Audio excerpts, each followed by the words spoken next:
जय हिंद मेरे प्यारे साथी। तो चलो आज हम रेशियो के सवाल से हम कुछ शुरू करते हैं। और शुरू करने से पहले कि अगर मेरे चैनल पर नए हैं तो जाकर सब्सक्राइब कीजिए और बेल आइकन को दबाइए, ताकि हम जितनी भी वीडियो पढ़ाई के रिलेटेड डालेंगे सबको आपको देखना है। देखने से क्या होगा कि आपको ओवर कॉन्फिडेंस मिलेगा। तो चलो हम शुरू करते हैं। और देखो, देखना ये है कि शुरू से लास्ट तक देखना है। तो लास्ट तक नहीं देखोगे तो पता कैसे चलेगा कि क्या सीखे नहीं सीखे हैं। तो आपको लास्ट तक देखना है। तो आइए शुरू करते हैं पहले क्वेश्चन के साथ। और एकदम बेसिक से रहेगा, ये नहीं कि मतलब कि जहां तहां से पढ़ा दे, एकदम बेसिक से, जीरो से कहता ना कि जीरो से हीरो बनने के लिए, तो जीरो से हीरो बनने के लिए तो शुरू से लास्ट तक देखना है। चलो शुरू करते हैं पहले क्वेश्चन के साथ। क्या कहता है कि एक विद्यालय में लड़कों की संख्या लड़कियों की संख्या का 12/7 गुना है। यानी कि जब हम पढ़ेंगे ना क्वेश्चन को, तो का के की जो रहेगा नजदीक वाला जो रहेगा तो नीचे रहेगा। तो नजदीक में लड़का लिखा है कि लड़की, तो लड़की लिखा है तो लड़की के लिए कहाँ चला जाएगा, नीचे। तो हम अब देखेंगे इसमें बॉय पूछा है और गर्ल का अनुपात पूछा है। तो गर्ल कितना होगा, का के की नजदीक में नीचे रहेगा। तो नजदीक में लड़कियों की संख्या है तो लड़की की संख्या कितना आ जाएगा, 7। और लड़कों की संख्या कितना आएगा, 12। तो दूर वाला क्या रहेगा, ऊपर। तो ये रहेगा 12, 0.12 है।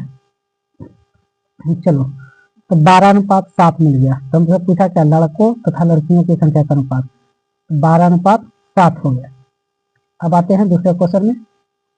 एकदम ध्यान देना है, बेसिक से, नहीं समझ में आएगा ऐसा कोई लिखा ही नहीं है कि नहीं समझ में आएगा, एकदम समझ में आएगा।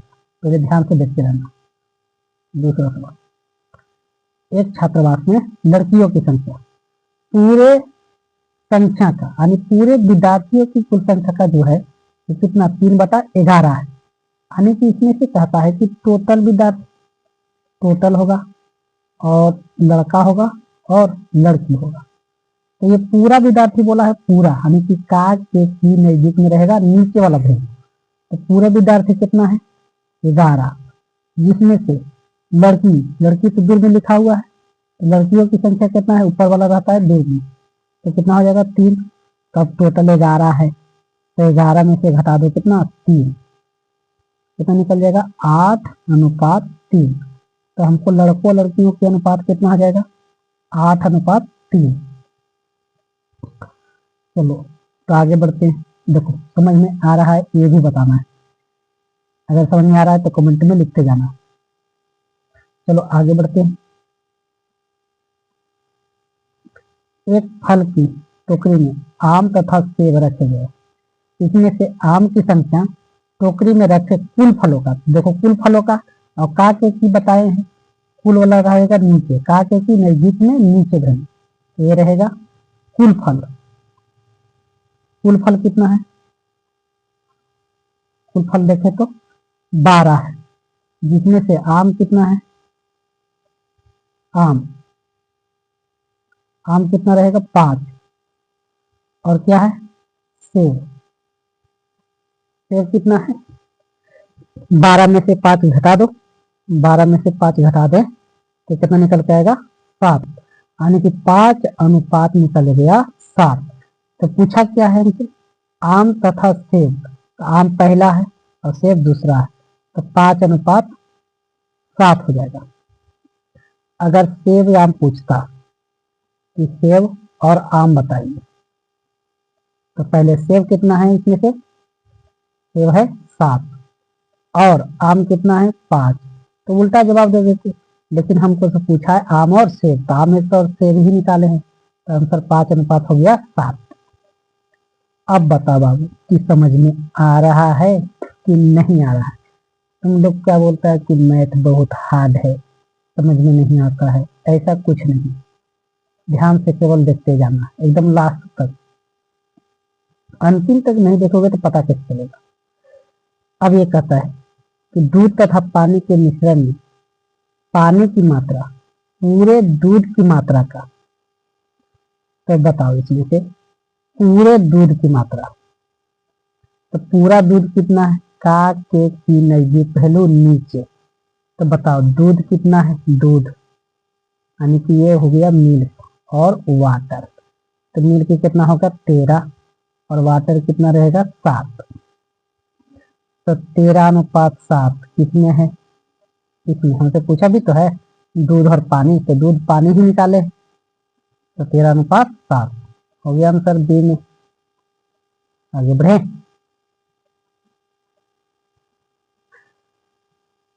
चीनी तथा पानी के एक घोल में पानी की मात्रा पूरे घोल का, ये पूरा घोल है, पूरा घोल है, तो पूरा घोल है का के नजदीक में रहेगा नीचे। तो पूरा घोल कितना है, पूरा घोल, पूरा घोल कितना है, ये रह गया 13, जिसमें से चीनी कितना है और पानी कितना है, चीनी और पानी। तो चीनी, तो ये तो पानी की मात्रा है, दूर वाला वैल्यू क्या रहेगा ऊपर, तो पानी कितना है 6, इसमें से चीनी कितना आ जाएगा 13 में से 6 घटा दो तो कितना बचता है 7। तो कितना आ जाएगा, हमसे पूछा क्या चीनी और पानी, और चीनी और पानी ही निकाले हैं, तो 7:6 हो जाएगा। देखो अब चलते हैं अगले क्वेश्चन के साथ। आप बताओ समझ में आया, बनेगा तो अगला क्वेश्चन आप बनाओगे, पहले आप उसके बाद हम। पढ़ो ध्यान से। एक धनराशि को ए तथा बी में इस प्रकार बांटा गया है कि बी का प्राप्त भाग पूरे धनराशि का, यानी कि ए और बी के दोनों को मिला के जो प्राप्त हुआ है, ए और बी के, ए और बी के, ये पूरा को कितना मिला है 20। पूरा मतलब पूरे धनराशि मतलब कितना मिला है 20। ए और बी को दोनों को मिला के कितना मिला है 20, जिसमें से बी का कितना मिला है, बी वाला वैल्यू ऊपर, तो बी का मिला है 7। अब बताओ कि बी का 7 मिल गया है, अब पूरा कितना है 20, तो 20 में से 7 को घटा दो तो ए को मिलेगा 13। तो 13:7 मिल जाएगा, 7 हमारा आंसर सी में, ए और बी का भागों का अनुपात। अब बढ़ते हैं आगे, फिर से ट्राई करना, आगे बहुत सारा क्वेश्चन है। ये रहा, कहता है एक धनराशि को ए बी तथा सी में इस प्रकार बांटा गया कि बी का भाग ए तथा सी के कुल भाग का 3/8 गुना है। तो अब इसमें से देखना है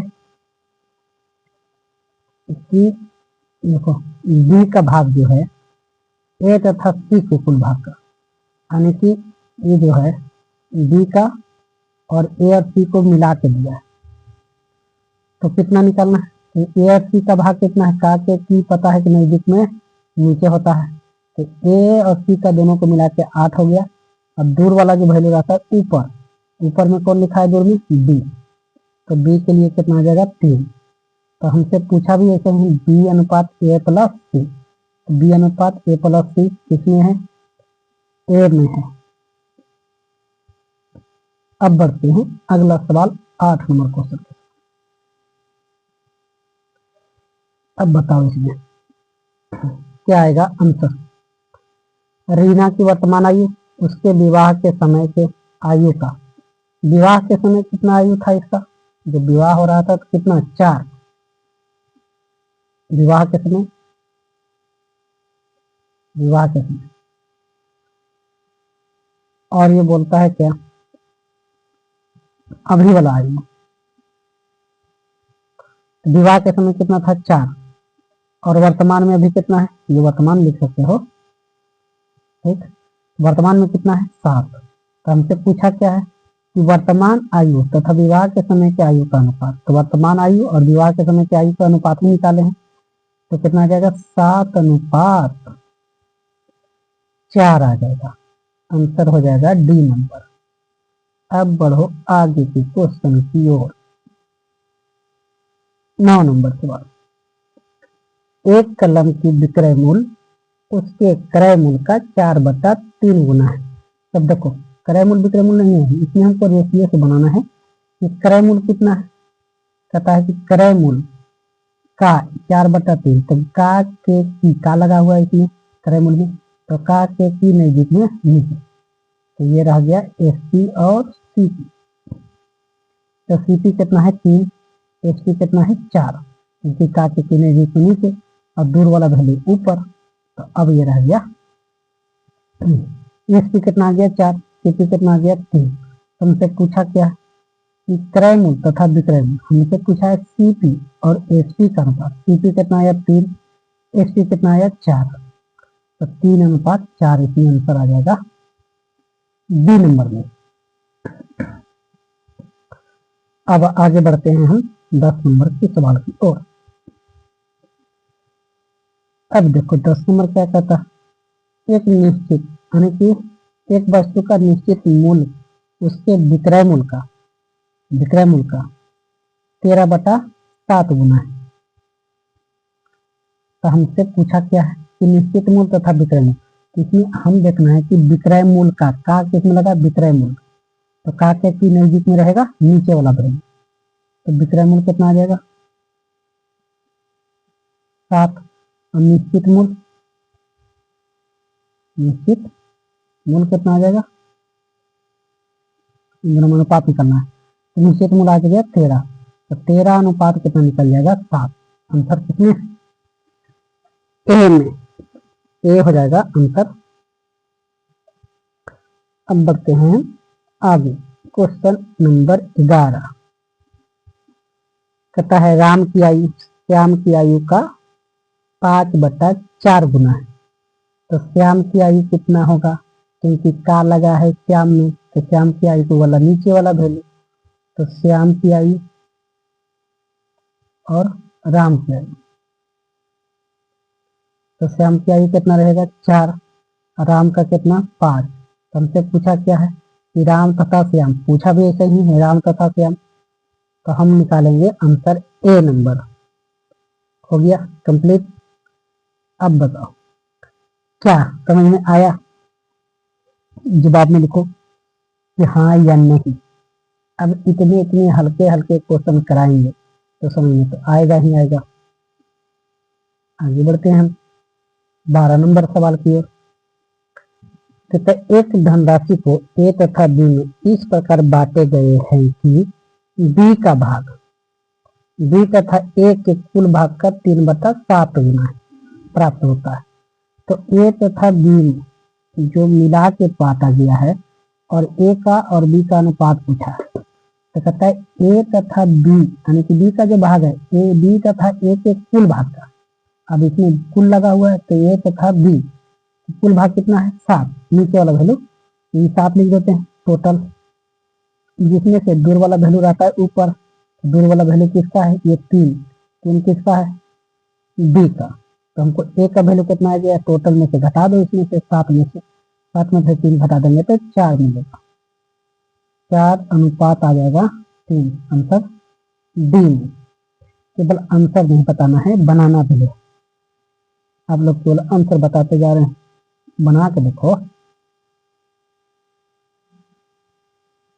अब ये आता है अगला सवाल, एक धनराशि को 2 भागों में इस प्रकार बांटा गया है कि दोनों भागों का योगफल दूसरी संख्या का 10/3 गुना है। पहला संख्या है और दूसरा संख्या है, अब इन दोनों का पहला और दूसरा का योग के बात बताया। क्या कहता है कि दोनों भागों का योगफल दूसरी संख्या का, दोनों भागों का जो योगफल है ये दूसरी संख्या का कितना 10/3, तो 3 होगा दूसरी संख्या क्योंकि नजदीक वाला वैल्यू नीचे रहेगा और 10 रहेगा ये दोनों का योगफल। तो पहला नंबर कितना आ जाएगा, क्योंकि टोटल 10 है, दूसरा नंबर 3 हो गया है, तो घटा दो 10 में से 3 तो कितना मिलेगा 7, तो हो जाएगा 7:3, क्योंकि दूसरी पहली और दूसरी का पूछा है 7:3। हो गया हमारा आंसर सी। आगे बढ़े, चलो चलो आगे बढ़ते हैं। ये रहा सवाल। अगला सवाल कहता है क्या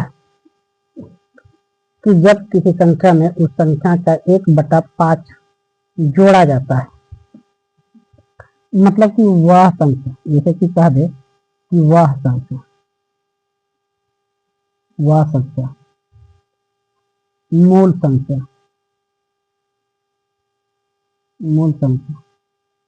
वास्तविक संख्या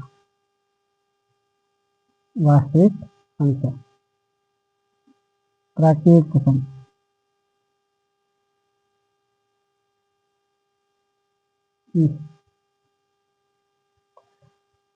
प्रारंभिक संख्या, कौन सा? प्रारंभिक संख्या, ये सब का सब नीचे वाला वैल्यू रखता है। कौन सा? नीचे वाला वैल्यू का नाम, नीचे वाला वैल्यू, ध्यान देना, नीचे वाला वैल्यू रहेगा। तो आप कहता है उस संख्या का 1/5 भाग जोड़ा जाता है, तो जो जुड़ेगा घटेगा वो सब ऊपर वाला ही होगा। जिसे नहीं कहता है, जो तुम्हारे पास किसी समस्या आ जाता है तो सीधा बोलता है कि जो होगा देखा जाएगा, सब ऊपर वाला ही करता है। तो ऊपर वाला ही जुड़ेगा या तो घटेगा, नीचे वाला तो फिक्स रहता है। तो अब देखते हैं आगे, कहता है उस संख्या कितना है? उस संख्या नीचे वाला कितना है? 1/5, यानी कि नीचे वाला संख्या कितना रहेगा? उस संख्या कितना? 5। अब जोड़ा कितना जाता है?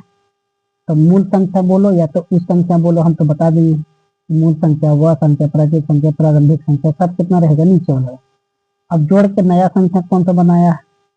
एक जोड़ा है 5 में से, एक जोड़ा है, एक जोड़ दो, कितना आ जाएगा? 6, यानी 5:6 आएगा। लेकिन पूछा कैसे है? तुमसे पूछा है नई संख्या और मूल संख्या का अनुपात, तो नया कौन सा है? नया है हमारे पास, नया जो है ना, तो नया वाला संख्या कौन सा है? थोड़ा सा ब्लू से लिखते हैं कि नया वाला और मूल संख्या। तो नया वाला संख्या कौन सा है? 6, और मूल संख्या कितना है? 5। तो 6 अनुपात हो जाएगा 5, जो कि आंसर नन में है। ये ना कि 5:6 मार देंगे, ये तो पुराना संख्या और नया संख्या, हमसे पूछा नई और पुरानी संख्या का अनुपात, तो नन में रहेगा आंसर। और लास्ट क्वेश्चन है, अब कहता है किसी संख्या में उस संख्या का 1/3 भाग घटाया जाता है, तो प्राप्त संख्या और मूल संख्या, प्राप्त मतलब नई संख्या, प्राप्त मतलब कौन सा? नई संख्या, क्योंकि जोड़ेगा घटाएगा तो वो प्राप्त होगा और वही नया संख्या रहता है। तो हम देखेंगे मूल संख्या और नई संख्या में अनुपात। तो मूल संख्या कितना है? 3, उसमें से एक घटा दिया गया है, क्योंकि घटेगा जुड़ेगा, ऊपर वाला ही घटेगा जुड़ेगा, तो एक घटा दिया गया है। क्या एक घटा दिया गया है, तो कितना बच गया है? एक घटा दो इसमें से, तो कितना हो जाएगा? 2। तो हमसे पूछा है नई संख्या और मूल संख्या का अनुपात। तो नई संख्या कितना है? 2, और मूल संख्या कितना है? 3, तो 2 अनुपात हो जाएगा 3। हमारा आंसर 3 में। 3:2 नहीं, 3:2 तब हम मानते हैं जब मूल संख्या और नई संख्या का बात बोला जाता है। अब बता दो, ये समझ में आया है? तो जाके सबसे पहले चैनल को जो है ना सब्सक्राइब कर लो, क्योंकि जितना भी वीडियो हम डालेंगे तुम्हारे लिए कर रहे हैं, ये नहीं कि हम दूसरे के लिए कर रहे हैं। ये सब जितना भी हम डालेंगे तुम्हारे फायदे के लिए रहेगा। तो जाओ सब्सक्राइब करो पहले, अब घंटी को टनटना देगा।